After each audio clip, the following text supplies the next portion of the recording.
Boa noite, alunos. Tudo bem com vocês? Espero que tudo esteja na mais perfeita ordem.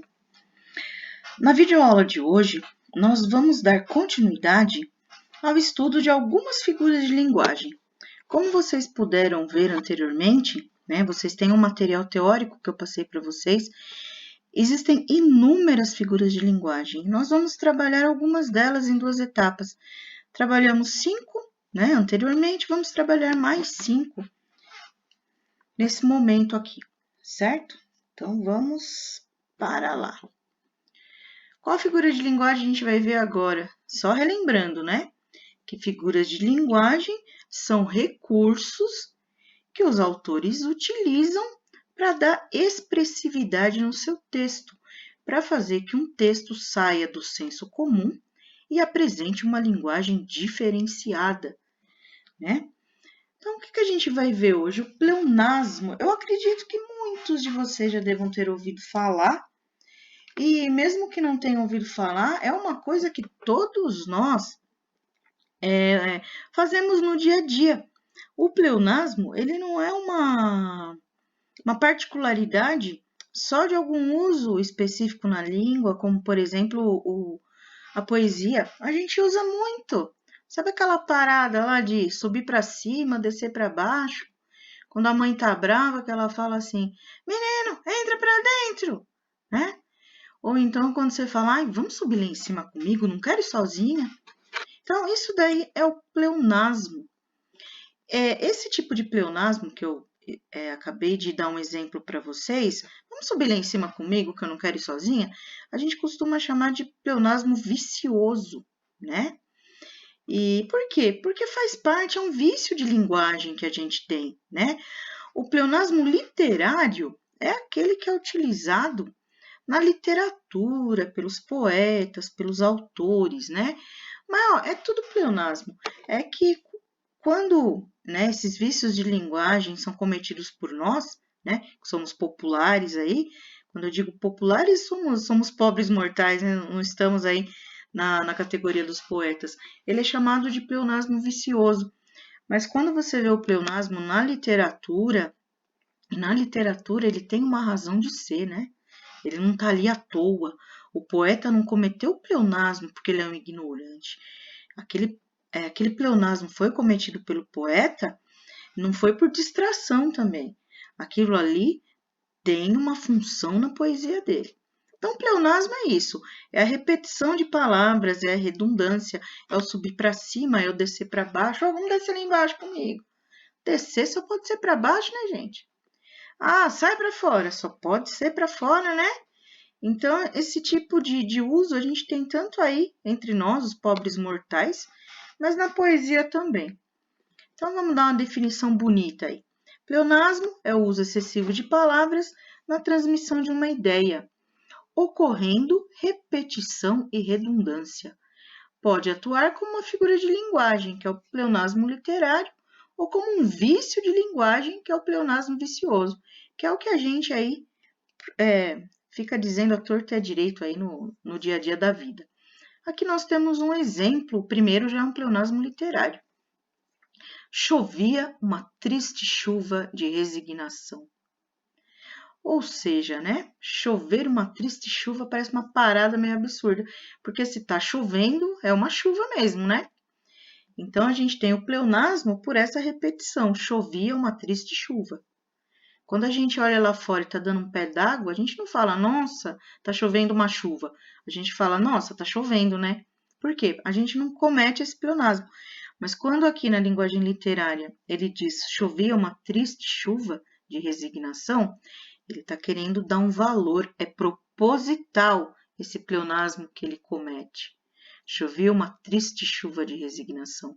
A repetição da palavra chuva aí, ela teve uma razão.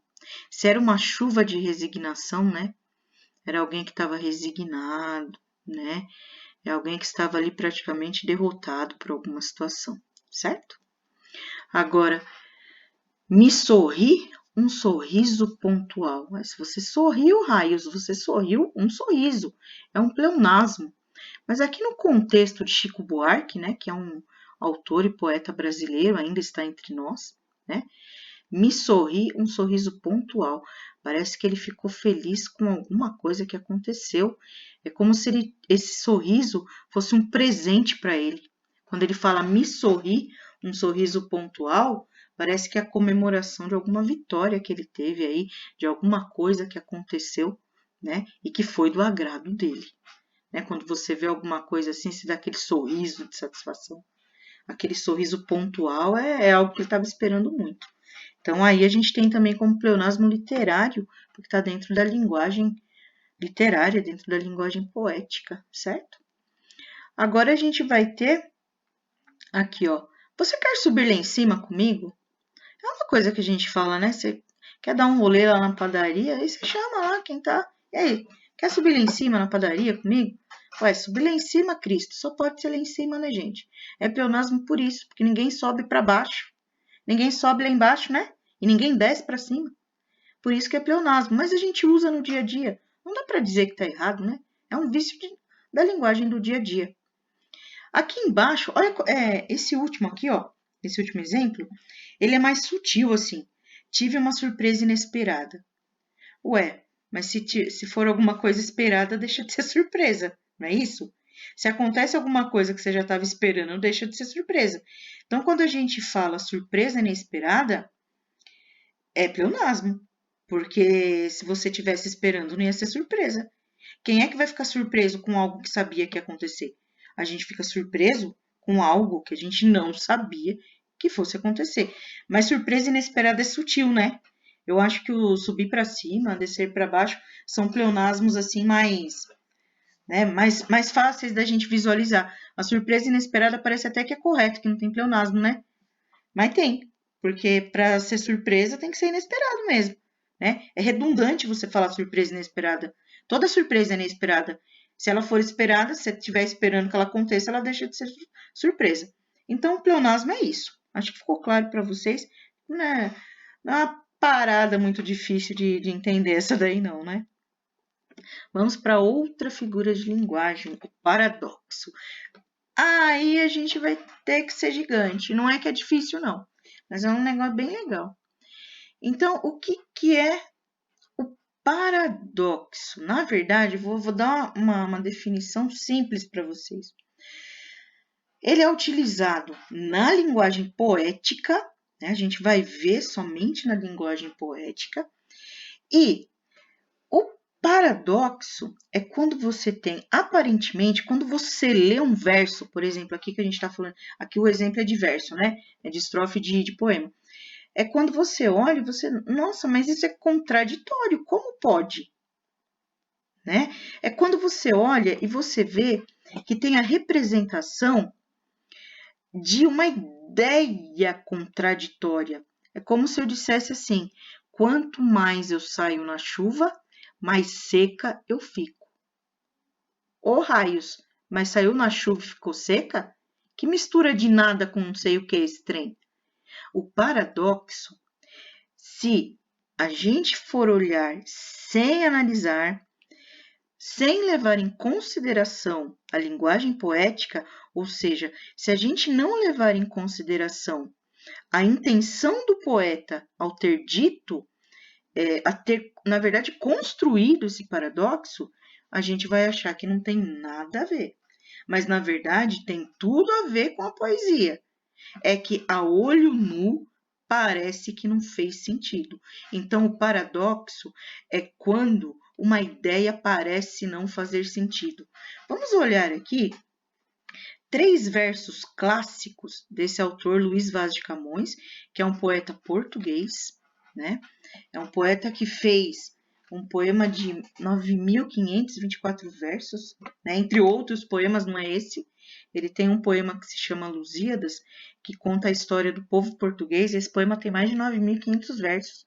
Já pensou uma pessoa ter inspiração? De onde tirou Jesus Cristo? Mais de 9.500 versos.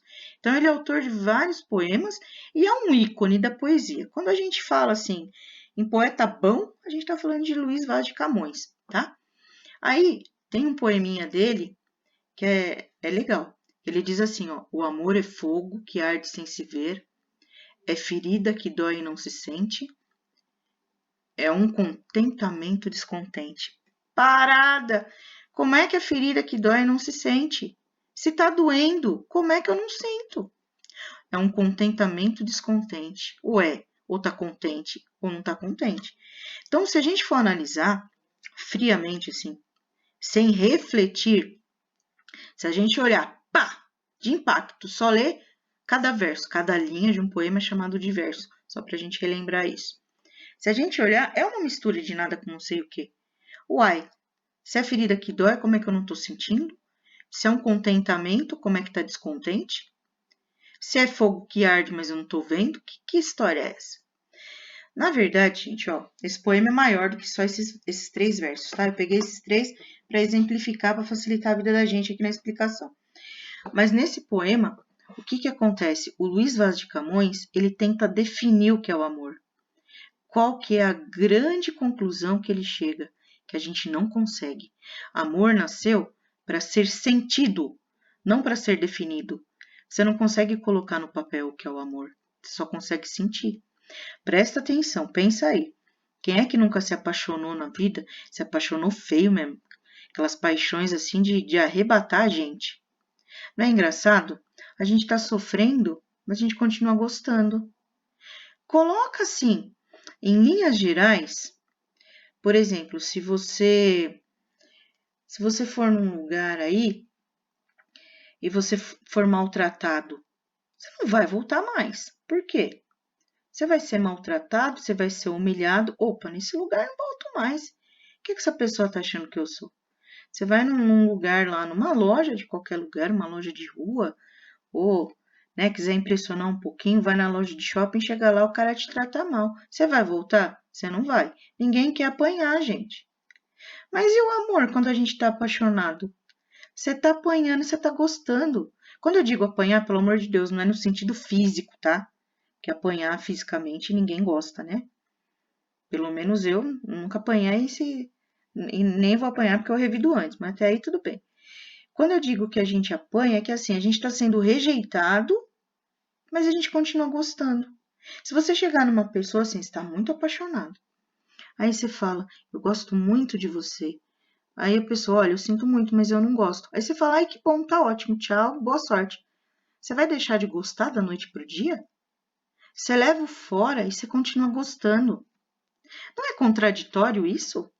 O que o Luiz Vaz de Camões está dizendo para a gente aí? O amor é contraditório, minha gente. Por isso que a ferida que dói não se sente. O outro tá te ferindo, o outro tá te magoando, mas você ainda gosta da outra pessoa. Claro, com o tempo, isso tende a diminuir, de repente você encontra um novo amor aí, né? E esquece aí. Mas o amor é isso, é um fogo que arde sem se ver. Você está sofrendo, mas você está amando ainda. A grande verdade é essa, é ferida que dói e não se sente. Você levou fora, né? Você entrou com o traseiro, o cara entrou com o pé. Levou fora, né? Mas ainda continua gostando. Não vai durar a vida inteira? Pode ser que esse amor não dure a vida inteira, mas é contraditório. Porque mesmo não devendo gostar, às vezes as pessoas gostam.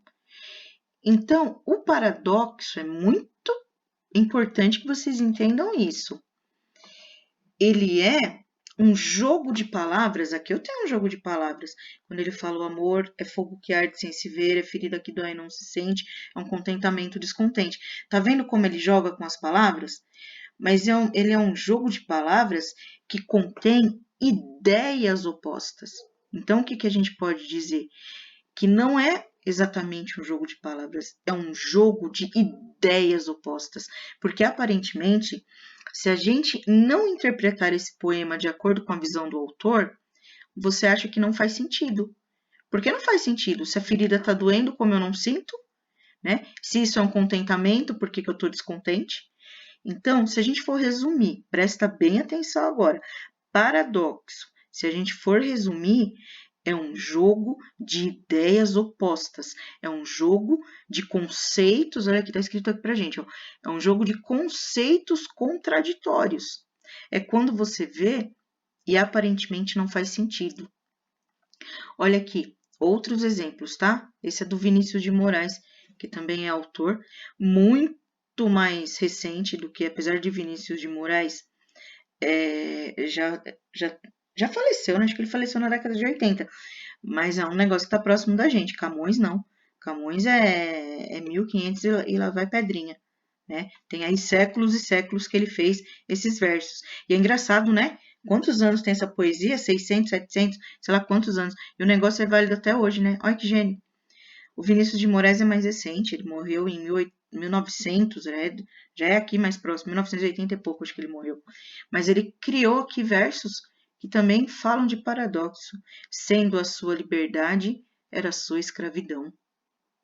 Carai, o que será que ele quis dizer com isso? Sendo a sua liberdade, era a sua escravidão. Não sei, né? Se era liberdade, por que é escravidão? Mas se a gente for analisar, a liberdade, ela traz responsabilidade. Isso é uma escravidão para quem tem medo de ser livre, não é? Ah, pensa, liberdade não é para poucos, não, né? O que tem a liberdade de ruim? Não é que é de ruim. Quando você tem a liberdade de fazer alguma coisa, você tem cobrança. É muito fácil quando alguém faz por você. Porque se alguém faz por você e der errado, você põe a culpa no outro. Se você tem a liberdade de conduzir a sua vida, meu bem, se der errado, a culpa é sua, né? Tem um autor aí, antigo também, francês, Jean-Paul Sartre, ele diz assim, que o homem é condenado a ser livre, que a liberdade é uma condenação. Talvez esses versos aqui de Vinícius de Moraes tenham a ver com isso. Sendo a sua liberdade, era a sua escravidão. Porque ter liberdade é ter responsabilidade. Quando você tem liberdade de escolha, quando você tem dois caminhos, né? Se alguém fala, você é obrigado a falar, vai por ali. Se teu chefe manda você fazer um negócio, você até vê que não vai dar certo. Mas como ele é teu chefe, você faz. Você fala, se der errado, foi ele que mandou. Mas quando ele fala, faça o que você considerar que seja melhor. Aí você fala, tô perdido, você escolheu o caminho errado. Eu acho que nesse sentido que esses versos dizem, né, que a liberdade é sinônimo de escravidão. Acho que por essa questão da responsabilidade mesmo. Quando ele diz aqui, estou cego e vejo, arranco os olhos e vejo. É Carlos Drummond de Andrade. Caramba, né? Como é que tá vendo se tá cego, né? Arranco os olhos e vejo. Acho que é uma verdade tão profunda que ela fala por si mesmo. Mesmo quando ele arranca os olhos, quando ele diz assim, ó, arranco os olhos e vejo, o que dá a impressão é que é um negócio que ele não vai tirar de dentro dele nunca. É uma cena que vai ser inesquecível para ele. De repente, uma situação que ele passou tão assim estarrecedora, tão complicada talvez, que mesmo que ele arranque os olhos, aquilo vai ficar na mente dele. Então não é uma coisa que é só os olhos que veem, é uma coisa que já ficou gravada na mente. Tá vendo? Agora, se a gente for olhar superficialmente, alguém vai falar para você: arranquei os meus olhos e continuo vendo. Você tá louco. Agora, quando a gente olha do ponto de vista poético, aí a parada faz sentido. Isso que é o paradoxo. É quando você olha e aparentemente não faz sentido. É como se você tivesse aí uma oposição de ideias, ideias que não se encaixam, tá? Esse é o paradoxo. Presta atenção, porque lá na frente vocês vão ter uma figura de linguagem que talvez gere uma certa confusão entre um e outro, mas é só entender. Paradoxo é aquilo que aparentemente são ideias opostas, ideias que não casam, tá? Falei muito, né, de paradoxo, vamos para o próximo. Antítese, aqui ó, chegou nela. A antítese consiste na formação de uma frase com palavras ou expressões de sentidos contrários. Se a gente assim, a vida é mesmo assim, dia e noite, não e sim. É letra de uma música do Lulu Santos e do Nelson Mota. Então, olha aqui que eu coloquei até em negrito para vocês observarem melhor. Dia e noite, não e sim. Dia não tem o sentido oposto de noite? Não. Não é o sentido oposto de sim? Aqui eu tenho antítese, eu não tenho paradoxo. Por quê? Porque aqui eu só tenho palavras opostas. As ideias não são contraditórias.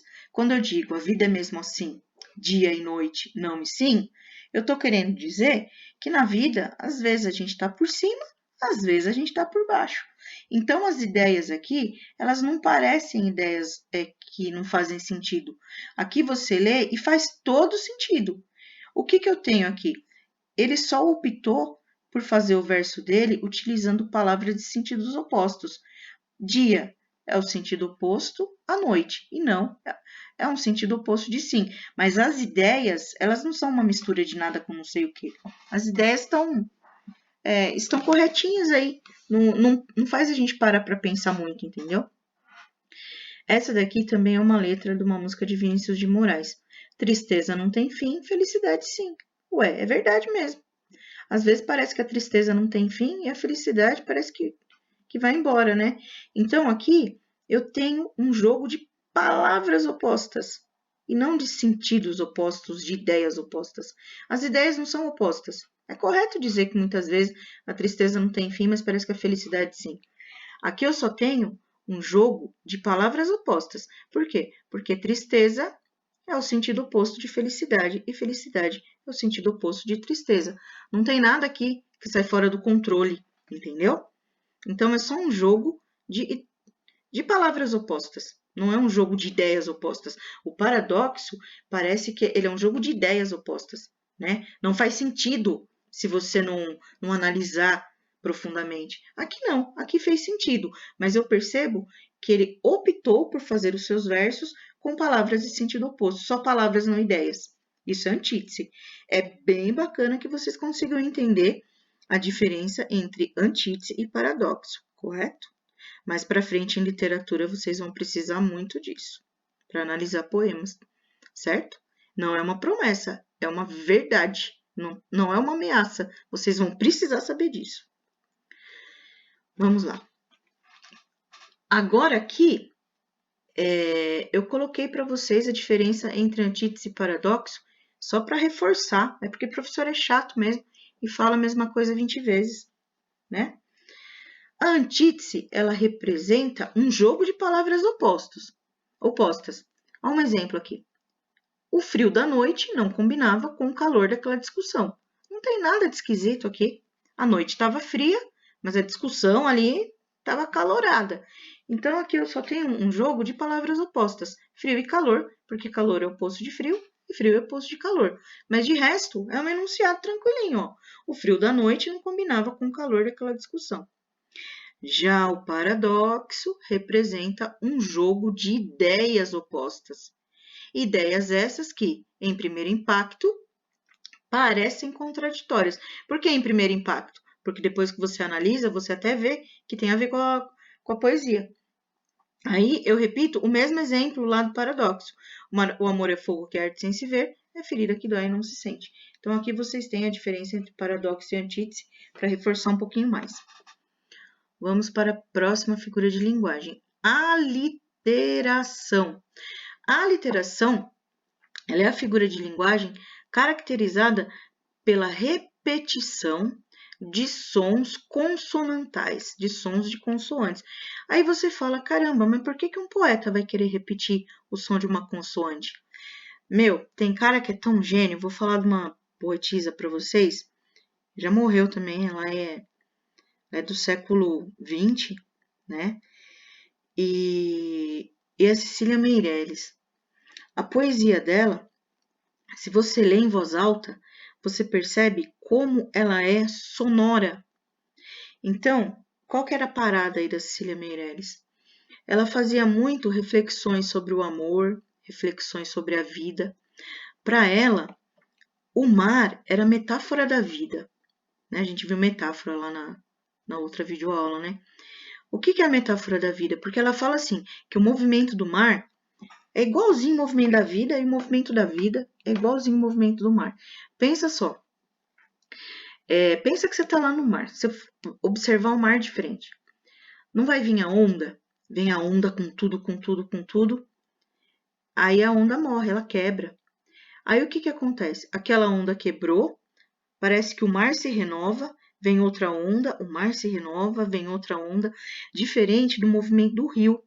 O movimento do rio, ele é contínuo, ele segue para frente. Você pegar um rio aí grande, sei lá, o Rio São Francisco, Rio Solimões, se você pegar um barco ali, né, a motor, você vai parar lá na frente.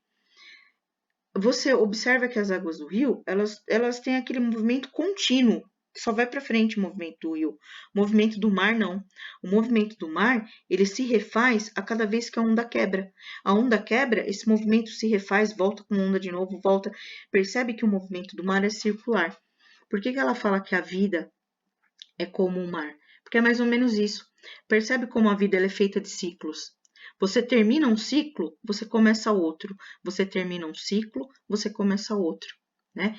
Vocês aqui estão no ciclo do primeiro ano, né? Estão fazendo aí o primeiro ano. Esse primeiro ano termina, você começa outro ciclo. O segundo ano termina, você começa outro ciclo. Você termina o ensino médio, você começa outro ciclo na vida. Em relação a emprego, por exemplo, né? Pode ser que alguém que comece trabalhando numa empresa até o fim da vida, mas geralmente não. Você começa no emprego, aquele ciclo terminou, você vai para um outro ciclo, né? Às vezes em relacionamento, você começa um relacionamento, termina aquele relacionamento, começa um outro ciclo. E por isso que ela fala que o mar é a metáfora da vida, que a vida é como o mar. Porque o mar, ele tem ciclos renovados e a vida também. Doido isso, né? Então, a literação, vamos voltar na literação. Onde é que eu quero chegar, né, com a poesia da Cecília Meirelles, que eu falei para vocês, que vocês lerem em voz alta?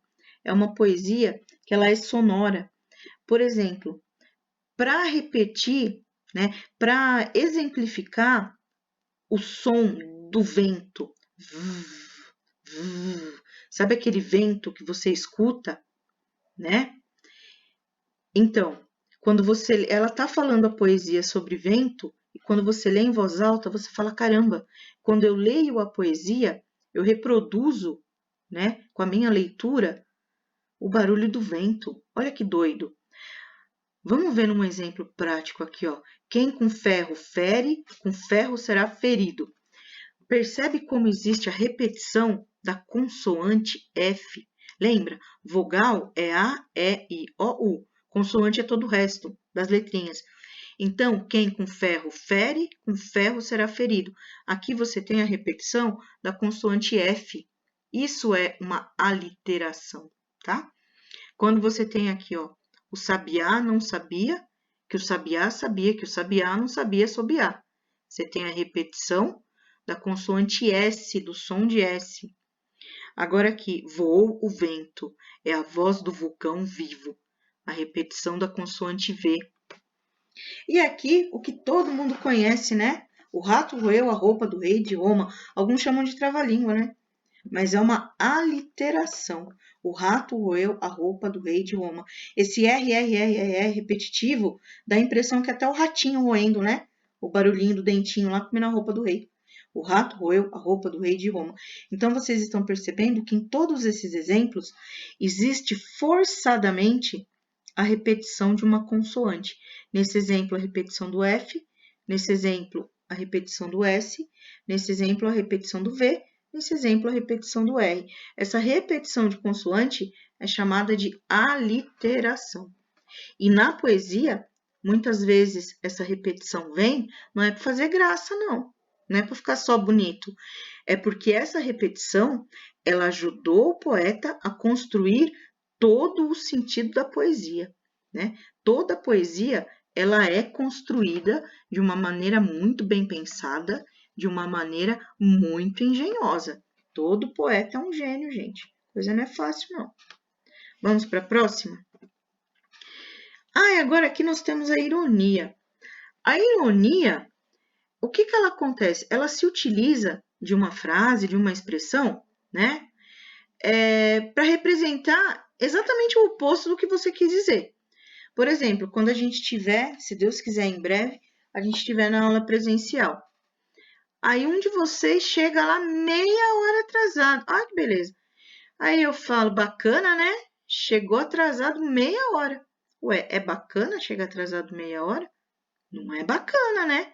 Ainda mais entra, nem pede licença para entrar e nem se justifica, né? Incidentes acontecem, não tem problema chegar atrasado quando acontece alguma coisa. Mas tem gente que entra, não fala nada, já vai sentando, não pede licença para os colegas. Aí eu falo, bacana, hein? Chegou meia hora atrasado, nem licença pediu. Como é? Pensa que é bagunça isso aqui? Isso é ironia. Quando se apronta uma, né? Se apronta uma daquelas. Aí sua mulher ou seu marido fala assim, muito bonito, hein? Você não tá querendo dizer que aquilo foi muito bonito. Ou então quando você faz assim, um negócio que você fala, caraca, que burrada que eu fiz. Aí a pessoa olha pra tua cara, nossa, hein? Agora você teve uma atitude de gênio, né? Olha o gênio falando. Você não quis dizer que a atitude foi de gênio, né? A atitude foi de asno. Na verdade, tem certas atitudes que nenhum asno faria. Então, a ironia é isso. É quando você diz uma coisa, mas querendo expressar exatamente o oposto. Muito bonito, hein? Agora vamos ver aqui alguns exemplos. Puxa, que bom que o elevador quebrou. Caramba, né, gente? Ninguém quer subir lá de escada, né? Que bom que o elevador quebrou. Você tá com uma raiva danada, né? Agora, ó a continuação dessa frase aí. Agora só teremos que subir 12 lances de escada. São bem poucos, imagina. O que são 12 lances de escada? Né? Você tá vendo que a pessoa tá sendo irônica. Ela não tá querendo dizer que foi bom que o elevador quebrou. Ela não tá nem um pouco feliz por ter que subir 12 lances de escada, né? Porque não é nada pouco. Orra, 12 lances de escada é um prédio inteiro. Tá louco? É ruim, hein? Só que não, né? Sai fora. Agora aqui. Outro exemplo. Essa mesa está tão limpa que criou uma toalha de poeira. Ele não tá querendo dizer que a mesa tá limpa, né? Tá querendo dizer que a mesa tem tanta poeira que parece uma toalha de poeira ali em cima, né? E o último exemplo, aquele exemplo que eu já citei anteriormente, muito bonito. Você só está uma hora atrasado. Bonito? Orra, atrasa uma hora aí, ninguém fica feliz, não. Essa é a ironia, tá? É quando você diz uma frase, mas o que você quer expressar é algo completamente oposto, certo? Então vamos lá. Agora aqui, olha que legal essa imagem, né? Uma imagem de um trilho, né? A sua vida só vai para frente depois que você desapega das coisas que te levam para trás. Como é que você quer andar para frente? Como é que você quer ser próspero? Como é que você quer que a vida siga em frente, que você tenha novos caminhos, que você trilhe novos caminhos, que você quer mudar se você está apagado às coisas que te levam para trás? Você só se apega ao que te faz mal. E ainda assim você pergunta por que tua vida não vai para frente. Tem que se apegar ao que faz bem. A gente tem que andar para frente. O que foi ruim serve de experiência, não é para a gente esquecer, não, né? Mas não é para a gente fazer daquilo uma bandeira. Não é para você levar o sofrimento como se fosse a única coisa que você tem na vida. O sofrimento faz a gente crescer. Entretanto, é para frente que se anda. Prestem atenção nisso. A sua vida só vai para frente depois que você desapega das coisas que te levam para trás. Desapega, gente, desapega, certo? Meu recado: estudem as figuras de linguagem. Vocês têm um material escrito. Não joga fora aquele material escrito. Nós não vamos trabalhar todas as figuras de linguagem, porque senão nós ficaríamos até o final do ano falando só de figuras de linguagem. Trabalhei com vocês as principais, as que possivelmente nós vamos ver, né, mais daqui para diante. Mas vocês têm a liberdade de tirar dúvidas sobre quaisquer uma dessas figuras de linguagem, tá certo? Então, assim, estuda, vê a videoaula mais de uma vez. Atividade, quando for fazer, assista a videoaula novamente, leia o material teórico. Não é assim, sentar 5 minutos, fiz e quero tirar 10. Isso não existe, tá? Estudo, quer tirar 10? Leia, bem o enunciado das questões, assista a videoaula mais de uma vez, em 5 minutos, né? Nem arroz a gente faz bem em 5 minutos. Tudo tem o seu tempo, e o estudo tem o seu tempo e tem a sua dedicação, tá certo? Por enquanto, muito obrigada pela atenção de vocês e até a próxima aula. Forte abraço para todo mundo aí. Fui!